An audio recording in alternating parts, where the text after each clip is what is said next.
ਅੱਛਾ।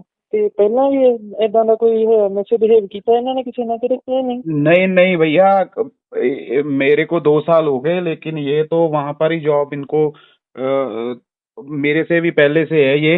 मैंने कभी नहीं देखा कि इन्होंने किसी के साथ कोई ऐसी मारपीट की हो।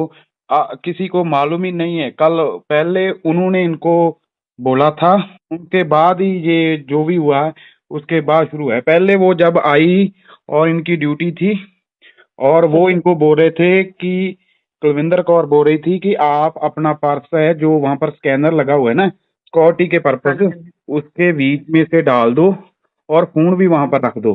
क्योंकि बाद में इन्होंने बैठ जाना था एरोप्लेन में, इसीलिए सिक्योरिटी के लिए हम वहां पर चेकअप कर रहे थे। उनके बाद ये उनको कंगना बोल रही थी कि मैं अपना पर्स नहीं डालूंगी वहां पर, वो मैं अपने कंधे में ही रखूंगी। उसके बाद कंगना ने इनको गाली दी, और गाली देने के बाद वो इनको बोली कि आप खालिस्तानी हो। उन्होंने आपके हिसाब से मैं आपके आपको हिसाब से मैं गलती आपको जा रही किसकी है? अरे भैया, मैं आपको बता रहा हूँ ना, इनके जो नेम प्लेट लगा हुआ है वहां पर इसका नाम लिखा हुआ था कुलविंदर कौर। उन्होंने जब इनको बोला कि आप कुलविंदर कौर है, पंजाब से है, उनके बाद ये बोलने लगी कि आप खालिस्तानी हो। उनके बाद जब उन्होंने ये कह दिया, और फिर उनके बाद कुलविंदर कौर ने इनको थप्पड़ मारा।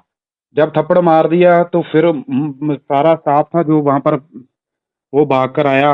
उन्होंने हाँ जी। बातचीत की, इनको साइड पे किया, लेकिन तब तक ये सारा काम हो चुका था। उਦੋਂ डरे हुए ਸੀਗੇ? उसके बाद भैया जब थप्पड़ पड़ गया, ये तो एरोप्लेन में बैठकर चली गई।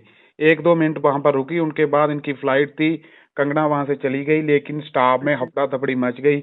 और वहां पर कुलविंदर कौर डरी तो नहीं हुई थी, वो तो यही कह रही थी कि परमात्मा ने मेरे से काम ले लिया। ये पहले किसानों को भी बुरा बोलती थी, और बाद में